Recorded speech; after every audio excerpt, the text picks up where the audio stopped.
Inside courtroom B-17 of the Eastwell District Courthouse, the air felt strangely heavy, as though the walls themselves were bracing for something. The case being heard was already unusual. A disputed burial, a mysterious will, and a coffin that, for reasons still unclear, had become central evidence in an inheritance battle. Judge Mara Ellington, known for her strict no-nonsense approach, sat at the bench, eyebrows furrowed, fingers laced tightly beneath her chin. She had handled murder trials, high-profile corruption cases, even organized crime. But this was different. She felt it. Everyone did. The plaintiff, Eloise Trenton, stood with shaking hands beside her attorney, claiming that her late grandfather had hidden something, or someone, inside the coffin buried 2 months earlier. He wasn't buried alone, she had said firmly. There's a reason he demanded the coffin stay sealed for a full year. Something's in there. The defense team had laughed it off as nonsense. Grief, confusion, an attempt to delay the will's execution. But then anonymously, a sealed envelope had arrived at the court's front desk 2 days ago. Inside was a single sentence, handwritten in jagged ink. Open the coffin before it opens itself. That was all it took. Now the coffin, freshly exhumed, sat in the center of the courtroom, unopened, uninspected, until now. Judge Ellington cleared her throat, voice steady despite the tightness in her chest. For the record, and due to unusual but compelling petition, this court is proceeding with supervised opening of the coffin, marked as Exhibit E. Sheriff Keene, you may begin. The bailiff nodded, stepping forward. The entire courtroom leaned in unconsciously. Some people stopped breathing. The lid, held in place with reinforced screws, groaned as Keene began loosening each one. A strange metallic creak filled the room with every turn. The judge's gavel remained gripped in her hand, tighter than usual. As the final screw came out, a cold draft blew across the room. Strange. None of the windows were open. Proceed, Judge Ellington said, her voice lower this time. Keene placed his gloved hands beneath the lid and lifted slowly. It didn't budge. He tried again, then again. The courtroom remained silent as a grave. It's stuck, he said, confused. There's something holding it down. Just then, without warning, the coffin lid snapped open on its own, as if whatever was inside had been waiting. A collective gasp rang through the room. Keene stumbled back. One woman in the gallery screamed. Inside the coffin lay not just a body, but another sealed box, smaller, made of blackened oak and chained shut with rusted iron links. Judge Ellington rose from her seat, eyes wide. This wasn't reported. What is that? Eloise's hands flew to her mouth. That's not my grandfather's casket. The air inside the room grew colder. Several people began whispering prayers. Keene, visibly shaken, reached forward to inspect the inner box. But as his fingers touched the chain, the lights in the courtroom flickered violently. And then came the sound. Low, guttural, not human. Judge Ellington sat back down slowly, heart pounding in her ears. For the first time in her long judicial career, she regretted giving the order. Because whatever was inside that second box wasn't meant to be seen. The lights continued to flicker, on, off, on again, casting fractured shadows across the courtroom walls. People sat frozen in place, staring not just at the open coffin, but at the sealed black box resting inside it. Its surface was scarred, as if it had been burned or buried somewhere deeper than soil could reach. The rusted chains that wrapped around it didn't look ceremonial. They looked protective, restraining. Judge Ellington stood slowly, clutching the edge of her bench for balance.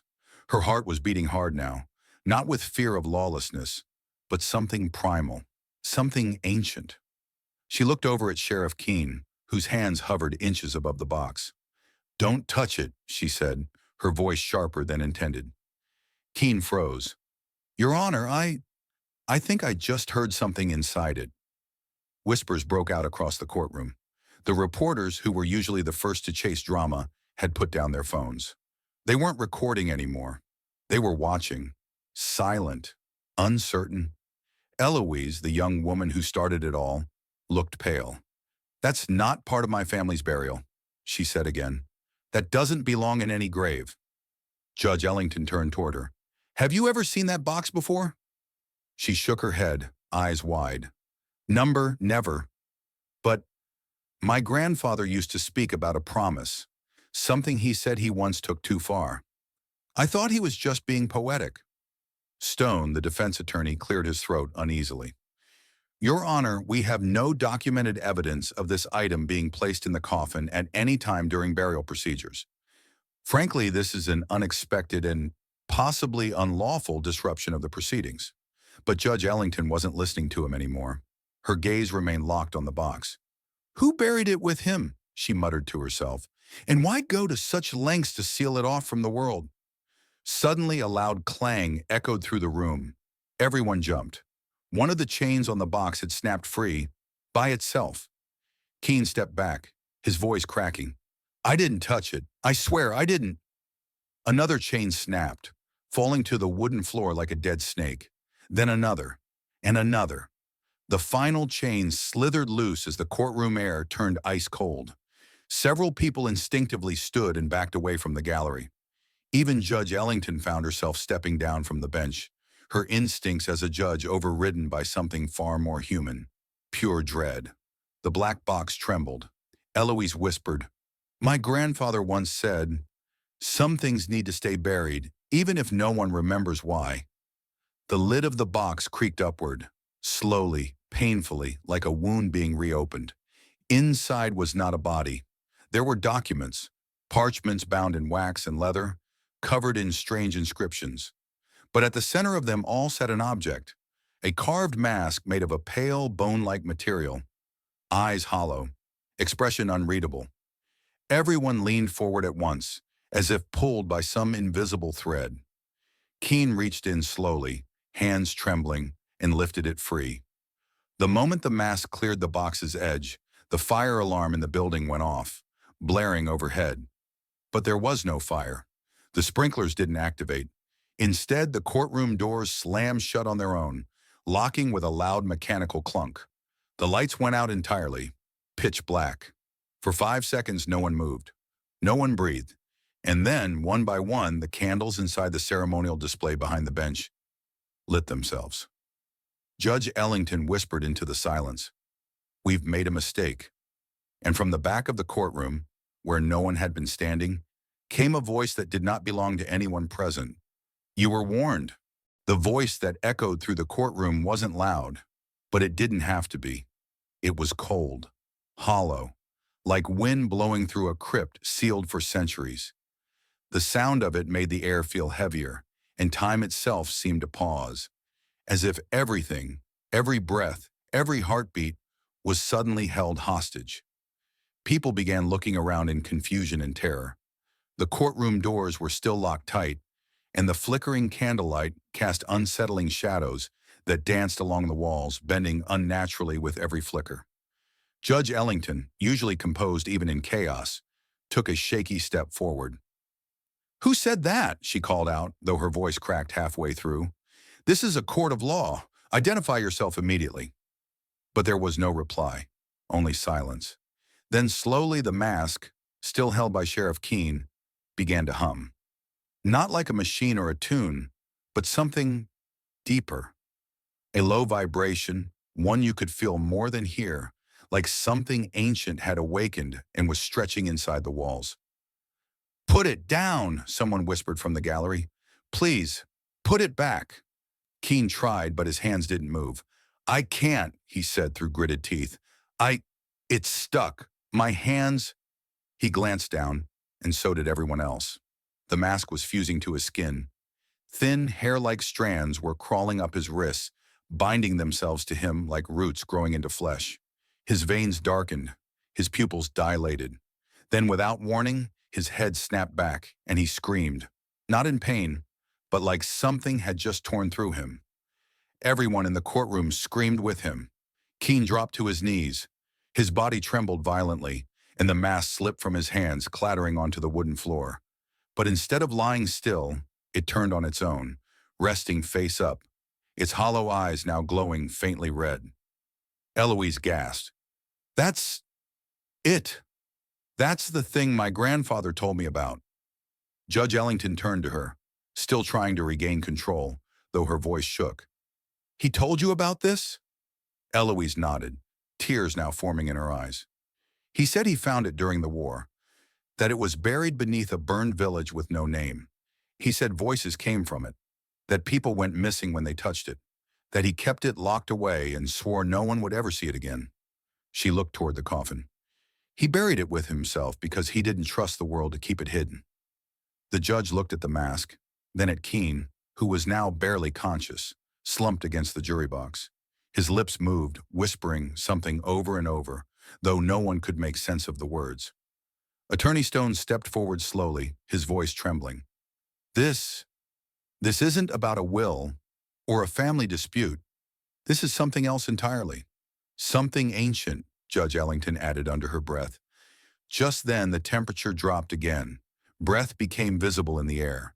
The candles flickered wildly, and one by one they began to go out, as if something was passing by them, something unseen, but felt.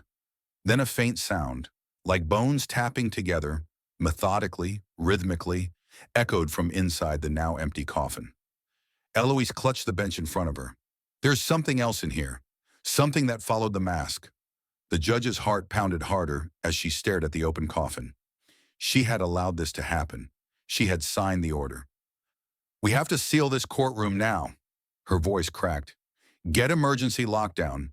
No one opens these doors until—" Before she could finish, the fire alarm stopped. The candles went completely dark, and for just one breathless second, the room was plunged into total silence. And in that second, a figure stood in the center of the courtroom, tall, motionless, draped in tattered robes, its face covered with an identical mask, except this one was already fused to flesh. It hadn't come through the door. It had arrived with the box. The figure at the center of the courtroom stood perfectly still, yet the presence it carried was suffocating, as if the room itself had shrunk, pressing in on everyone inside. Its robes were torn and faded, the color lost to time, and the mask on its face looked exactly like the one in the box. Only it was no longer an object. It was part of it, fused to bone. Ancient, cracked, yet somehow alive. Judge Ellington's mouth was dry. Her voice, normally sharp and commanding, now barely left her lips. "Well, who are you?" The figure didn't answer. It turned its head slowly, almost thoughtfully, toward Eloise. She froze in place, tears streaming down her face. "It's him," she whispered. "I saw this in my dreams. He was always standing beside the coffin, watching me. I thought it was just grief, but he's real." The figure raised its hand, long skeletal fingers wrapped in leather straps, and pointed directly at the mask lying on the floor. Stone spoke next, his voice full of disbelief. He came for the mask." Suddenly, the object began to rattle violently, spinning in place like it was being pulled by an invisible force. Then, with a sharp crack that echoed like thunder, the mask lifted off the ground and flew through the air, landing squarely in the figure's hand. The lights exploded. Glass rained down. The courtroom plunged into darkness again, lit now only by the red embers glowing from the mask's eyes.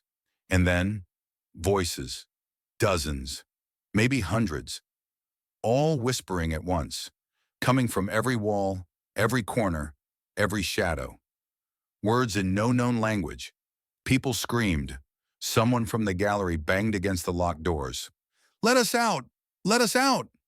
But the locks didn't budge, not even with brute force. It was as if the room had become sealed from time, its own pocket of frozen space. Keene, still half-conscious on the floor, began muttering in rhythm with the whispers. His eyes rolled back. His voice was not his own anymore. He was reciting something, a phrase over and over. Stone leaned closer to hear. He's saying, "Return what was taken, restore what was sealed." Eloise backed into the judge's bench, trembling. "My grandfather, he told me once, if the box is opened, don't speak, don't run, just listen." Judge Ellington looked at her, horrified. "Listen to what?" The figure finally moved, slowly stepping forward, each footfall heavier than the last, like it carried the weight of 1,000 years. The mask pulsed in its hand. The chains from the black box, long since broken, now began to slither toward it, crawling like snakes across the floor, wrapping around its legs, arms, waist. It was reassembling itself, rebuilding whatever it once had been. A guardian? A prisoner? A curse? The figure now stood in front of the judge's bench, directly before Ellington. It didn't speak, but Judge Ellington understood. This wasn't about justice. This was about balance. Whatever this was, it had been locked away, not just to protect others from it, but to protect it from the world. And now, it had been summoned back. Judge Ellington felt her knees weaken. She whispered, "We were never supposed to open it." And for the first time, the figure tilted its head just slightly and nodded. And the figure stood motionless, its mask glowing softly in the dark. And then it spoke, not with its mouth, not in words, but inside every mind in the courtroom. Balance was broken. Now balance will be taken. The words arrived like a cold wind inside their thoughts, foreign, heavy, but unmistakable. The courtroom, once a place of laws and order, had transformed into something older, something that predated rules, reason, and even time. Judge Ellington clutched the edge of her bench, sweat running down her back. Her gavel lay on the floor, forgotten. Her authority meant nothing now. She wasn't the judge anymore. The room had chosen a new judge. Eloise dropped to her knee, her hands pressed tightly over her ears, but the voice still reached her. "It knows who I am. It knows what he did." Stone turned to her, trembling. "Who? Who did what?" "My grandfather," she whispered. "He was part of something he tried to leave behind. He said they made a pact with something not human. They took knowledge, power, and in return, they sealed away what they couldn't understand." She looked up at the figure, whose mask now shimmered with symbols no one could translate. "He said if the seal was ever broken, one would return for judgment, one of the ancient keepers." The judge's lips parted in disbelief. "Are you telling me this isn't a curse?" Eloise shook her head. "Number, it's a trial." All at once, a circle of fire ignited around the coffin, not burning the wood, but suspended, hovering, flickering just inches above the ground. And inside that circle, the shadows deepened, moving strangely, as if they had minds of their own. Sheriff Keene, still slumped in the corner, now began to laugh softly, a laugh that didn't belong to him. One truth, one price, one soul must return. The masked figure raised its hand, palm open. The black box, empty until now, suddenly filled with light. Not warm, golden light, but a cold, silvery pulse, like moonlight trapped underwater. A figure appeared within the light, barely visible. An old man, frail, regretful, crying. Eloise's eyes widened. That's my grandfather." The figure turned its masked face to her. The voice echoed once more. A promise was made. He hid the sin. Now it must be restored. The phantom image of her grandfather reached toward her, slowly as though fighting the pull of the light. "I'm sorry, Ellie. I thought I could protect you from it, but it always comes back." Tears ran freely down Eloise's cheeks. "You buried it with you because you were afraid." He nodded. "I should have left it alone." Another nod. Then slowly the image of her grandfather stepped fully into the box, and the moment he did, the fire vanished. The mask glow dimmed. The courtroom lights returned. Everything was normal again. The masked figure stood for one final moment, then placed the mask back inside the black box. With a gesture, the chains returned, sliding across the floor and wrapping the box shut once more, tighter than before. Judge Ellington, frozen at her bench, managed to whisper, "What happens now?" The voice returned, one last time, more distant now. One sin claimed, one balance restored, but many remain. And with that, the figure faded piece by piece, starting with its robes, its mask, its presence, until the room was empty. The black box sat sealed once more inside the coffin, motionless, silent. The silence that followed was unbearable. Not peaceful, but paralyzed, like the world was holding its breath, unsure whether it was truly over. Judge Ellington stood behind the bench, her hands trembling against the polished wood. Her gavel lay on the floor beside her chair, forgotten and useless. Everyone in the courtroom looked like they had aged in minutes. Faces pale, eyes wide, the kind of stillness that doesn't come from fear, but from witnessing something that rewrites your understanding of reality. Eloise remained kneeling, staring at the now sealed black box inside the coffin. She wasn't crying anymore. There were no more tears left. Only the weight of understanding, of legacy, of consequence. Her grandfather's secrets hadn't just haunted him, they had nearly destroyed everyone connected to them. Sheriff Keene groaned from the floor. He was alive but pale, as if something had been pulled out of him. His memory was foggy. The voice that had spoken through him was gone, but a scar remained in his mind, something unexplainable and forever lodged in the corners of his consciousness. Stone, who had come into the courtroom thinking this was a simple estate battle, sat slumped on a bench, staring blankly at the wall. His legal pad was still in his lap, the words "evidence, black box" scribbled at the top. He scratched them out slowly. There was no law for what had just happened. After several long minutes, the judge finally found her voice. "Call the bailiff, clear the courtroom. This session is over," she said quietly. "Seal the transcript. Lock every camera. This doesn't leave this room." But Eloise shook her head. "You can't bury it again. That's what they did before. That's why it came back." Judge Ellington stared at her, conflicted. "So what do you suggest, Miss Trenton?" Eloise stood, unsteady, eyes on the box.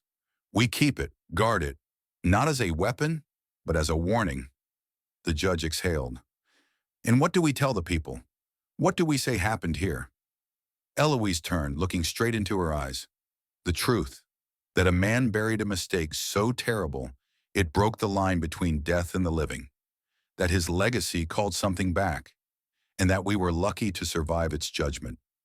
There was no argument, no protest, no denial.